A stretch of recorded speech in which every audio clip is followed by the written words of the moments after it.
Ľubo, vy ste človek, ktorý robíte mandaly a keď sme sa dávali spolu do reči a do kontaktu, tak ja som si povedal, čo takého človeka môže zaujímať, prečo robí mandaly, prečo to robíte? Spoznávam ľudí, spoznávam sám seba tým pádom, takže je to taký poznávací proces. Chcem vedieť o tom živote všetko. Zdá sa vám, že mandaly už si našli aj na Slovensku svoje miesto? Že by sme každý z nás mali vedieť aj v rámci možno mandaly, aký sme? Želal by som si, aby každý vedel, čo to slovo mandala znamená vôbec. Tak nám hneď povedzte, čo to slovo mandala znamená. Takže mandala je koleso. A je to životný cyklus, ktorý sa opakuje stále dookola. A je to vlastne to, že žijeme každý deň, ráno vstaneme, večer ideme spať, zase sa zobudíme, je to taký kruh, kolotoč. No a v tom kolotoči častokrát teda robíme všelijaké zaujímavé veci, žijeme. Áno. Mandala je obrázok, alebo bude teda z piesku robený, to sú také tie známe tibetské alebo čínske a tak, ale vy sa venujete práve maľovaným mandalám. Je to aj preto, že keď už tie jednotlivé elementy a živly dáte na to jedno miesto, už sa to nerozfúka, je to nemenné, je to nezmenené? Tak, alebo aké sú dôvody? Alebo ste šikovnejší výtvarník? Ja som sa rozhodol, že to slovo z východu, z Tibetu teda, udomácním u nás doma, a aby to bolo pre nás, Európanov, praktické, tak tá mandala je taká, že sa nezničí. Nezničí, áno. A môžeme si ju zavesiť napríklad doma. Majú mandaly účinok možno aj na ľudí, ktorí sa necítia, že sú takí spirituálni? No, to je prekvapenie majú. Aha. Takže stačí to mať vo svojej blízkosti a ono to bude na podvedomej úrovni pracovať. Dobre, veľmi dôležité pri tvorení mandaly je kružidlo, ale okrem neho je ešte dôležitejšie vedieť urobiť ten výpočet. Na základe čoho robíte výpočty a potom sa dostaneme samozrejme ďalej k tomu, ako sa vytvárajú. Výpočet je jednoduchý, vlastne astrologické tabulky sa na to použijú a pracujem s čínskou astrológiou. Keďže som sa dlhší čas venoval umeniu Feng Shui, prišiel som na to, že vlastne ako vymysliť taký prostriedok, aby každému bol príjemný. Aj Číňanovi, aj Európanovi, aj človeku materiálne založenému alebo duchovnému. Tak mi z toho vyšla vlastne mandala, že to je taký univerzálny prostriedok, ktorý môže mať človek doma a môže vlastne pracovať. Dobre, poďme k tomu výpočtu, ako som vám hovorila. To znamená, používate na to čínsky horoskop, na tie výpočty? Ja napríklad som v čínskom horoskope had. Áno. A teraz je to pre vás akože dostatočná informácia na to, aby ste vedeli, aké živly u mňa hrajú väčšiu rolu, menšiu rolu, pretože mandala je o živloch, alebo teda o elementoch. Vy ste konkrétne drevený had? Drevený had? Áno. To je dobrá kombinácia. To nikomu neublíži. Okrem toho, tie astrologické tabulky, také zjednodušené, vnímajú 3 roviny človeka, duchovnú, duševnú a telesnú. A na každej z tých 3 rovín v podstate sa dá vyjadriť človek farebne. Dobre, takže aké farby sú najpodstatnejšie pri tvorení mandaly? Chcem sa už dostať ďalej, aby ste maľovali. Tie farby sa priradia k elementom. Dobre. Tie elementy si vypočítam. A na základe toho viem farby určiť a skombinovať ich. Aha, dobre. My sme sa dohodli, že vy nám pripravíte pre mňa aj pre Soničku vlastne na základe nášho, ja teda drevený had som bola pre vás a Sonička bola aké znamenie? Kovový bývol. Ona je kovový bývol. Dobre. A to znamená, že na základe tohto vy viete, ktorej farby v tej mandale bude viac. Áno. Napríklad, dobre. Ako sa tvorí mandala, si môžeme na začiatku ukázať. Teda hovorila som o tom kružidle, aby sme sa trošku dostali ďalej. A Ľubko bude pred vašimi zrakmi, občas ho ukážeme, že sa tu neponeviera, ale bude tvoriť mandalu. Takže poďme na to. Dôležité kružidlo. Kružidlo je základ, to robia aj buddhistickí mnísi, tie obrovské mandaly robia kružidlom. Najprv z toho som bol veľmi smutný, že to nerobia priamo rukou. Ale robia to aj oni kružidlom. Ale viete, asi od nepamäte, lebo kružidlo je veľmi nástroj, ktorý tu už bol pred... Samozrejme. Áno, dávno. Aha, takže toto. Je to akože nejaký vnútorný kruh, vonkajší kruh. Má to nejaký zmysel. Tak hovorte. Presne takto. Takže do stredu sa dáva duchovné jadro osobnosti. Neviem, či to vidíme dobre. Už to vidíme lepšie. Áno, potom, toto je jadro osobnosti. Jadro osobnosti, tam sa dávajú najpodstatnejšie veci, aj symboly pre vás, ktoré dávajú informáciu celej mandale. Potom nasleduje okruh, ktorý sa týka duše, ako pracuje duša vo vnútri človeka. To my nevidíme, ale vieme si to zistiť. A potom je to vonkajšie, v podstate ako naše vonkajšie telo, Takže to je tá telesná rovina. No a tieto 3 roviny je výborné, keď sa spoja harmonicky, že spolupracujú. Že mnohí ľudia z toho dátumu narodenia vidieť, že tam majú napätie, že tie elementy nespolupracujú a potom sa to prejavuje na ich živote. A máme nejakú šancu, keď si vy zmandali, že my nemáme harmóniu. My možno máme nejakú neharmóniu, ale nevieme o tom, máme šancu to na základe toho zistiť? No, spoznáte to z tej mandaly. A teda sprievodný list k tomu zvyknem urobiť. Je to vlastne horoskop, kde si človek prečíta tie svoje slabiny a silné stránky a dokáže s tým pracovať. Dobre, výborne. Poďme na záver a už ideme do kuchyne, aby ste nezostali hladní. Urobíme aj vám nejaký dobrý sendvič. Poďme ešte na záver tohto vstupu si povedať, aké teda základné farby používate. 5 elementov. Takže keďže vychádzam z Číny, tak máme tam zemský element, žltá farba. Žltá. Ohnivý element, červená farba.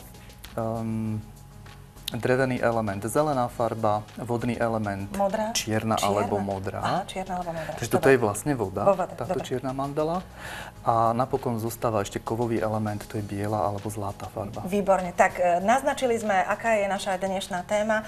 Ľubko je u nás v štúdiu. V závere vám ukážeme ďalšie mandaly, ktoré naozaj vytvoril a hlavne vypočítal. A kým sa rozlúčime, čo poviete na tie mandaly? Nádherné, úplne nádherné. My parkujeme vedľa seba s pánom, takže ja sa k nemu ešte pridám. Ďakujem ešte raz, to bola pani Jitka Klet a ja sa presúvam ešte na chvíľočku k nášmu Ľubkovi, pretože my sme mali možnosť počas vysielania, ešte vás vidíme, ešte dostanete jeden vstup, kedy nám odprezentujete tie naše babské mandaly. Hotovo, to je za necelú hodinu. Inšpiroval som sa vami. Aha. Čierny podklad, ako áno, ste vraveli, oblečená, plus to, čo som tu zažil u vás, veľmi pekné, luxusné. Takže vložil som do tej mandaly program. Toto je program dámskeho klubu. Našťastie, hojnosť, prosperitu.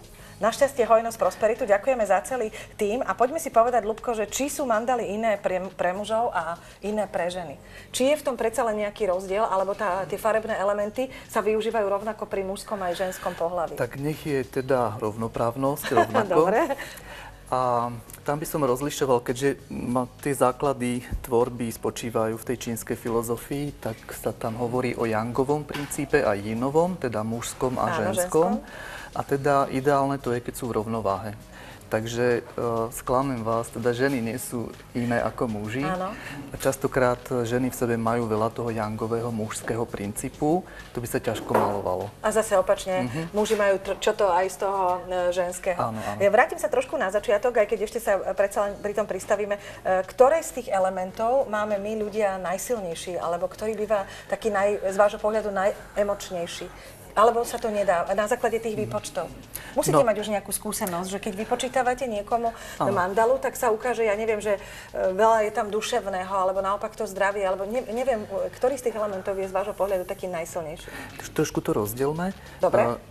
Duchovná energia, tá, čo prichádza z kozmu nebeská, to je to znamenie napríklad. Dreveného hada, čo máte. Áno, ja som ako teda za toho hada, áno, dreveného. To sú obrovské energie, prichádzajú z hora na zem a my s nimi prídeme, keď sa narodíme. Potom duša. Jasne, vieme. A potom ešte telo. To sú 3 zložky. Všetky tie 3 zložky sa dajú vyjadriť pomocou 5 elementov. Áno. Takže taký ohnivý človek bude temperamentný, pokiaľ ten ohnivý element má na tej telesnej rovine, ako vy, tak bude veľmi zhovorčivý, komunikatívny, srdečný, otvorený. A tento element má na starosti práve toto. Dobre, a ten element je v akej farbe? Červený. Červený, dobre. Dostala som sa aj k svojej farbe. Ešte vás nepustíme, ešte budeme v jednom vstupe sa venovať práve tým 2 hotovým mandalám pre, čo je to, Sonka, kovový bivol?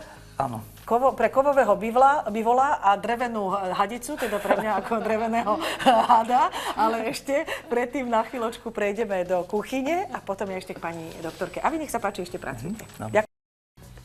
Tak tuto sme všetci úplne fascinovaní tými mandalami, že dokonca vám to tak ukáže, aká ste osobnosť, že je to až prekvapujúce. Ale Ivetka ma upozornila na to, aby sme sa ešte vrátili k tým výpočtom, že ako sa vlastne vypočíta tá mandala, podľa čoho sa tá mandala robí. Áno. Nie je to nič zložité. Existujú takéto jednoduché tabulky numerologické, astrologické. Áno. Sú to čísielka, ale tie čísielka sa premenia na farby.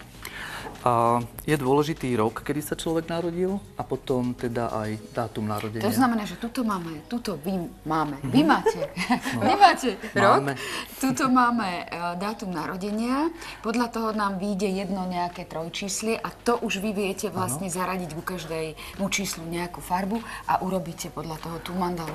A to, aký vzor urobíte, to už je vaša nejaká taká tá intuitívna vec a kreatívna záležitosť?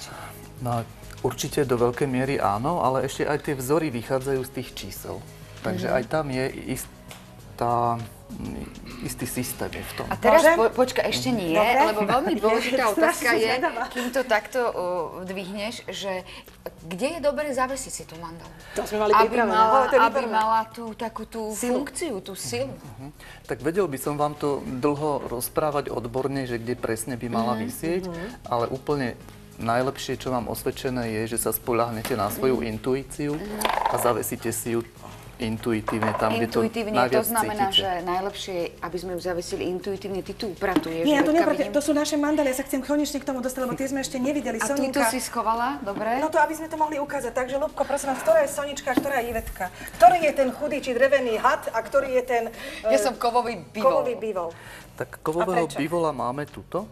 Čiže ja by som bola povedala, že to je naopak. Áno, my sme práve o tom hovorili, že ja som mala pocit, že ja som taká žltá. Že ty si taká tá mexická. Kovového bivola. Nech sa páči. Áno, toto som ja. Áno. A ide tu ešte teda aj o tie 3 čísielka. Takže základ je vždy v strede mandaly. Tu máte v strede trojlistok alebo strom. Je to energia rastu a expanzie a rodinne založený človek napríklad, alebo miluje zdravie a všetko, čo sa zdravia týka. A dlho sa o tom elemente dá rozprávať. Nemôžeme toľko teraz Ivetku. V strede máte ten drevený element. Dobre, ide had. Čo majú tieto hady? Pozor. Zase nesúvisí to celkom s hadom, ale súvisí to s tým, čo je v strede tej mandaly. To je najpodstatnejšie. Tam máme kovový element. Áno. 7 konkrétne vo vašom prípade. A to je zase tešiť sa zo života, vedieť si zarobiť peniažky a ich pekne minúť teda. To je úplne o mne. Ďakujem, nemusíte viacej ho rozprávať. I keď si pri peniazoch míňam, toto je aj katastrofa. Počkaj, ale túto krásnu mandalu. Zmysel pre humor, to mám. Sonka, ty si to pobabrala. Ja som to pobabrala, ale to opraví.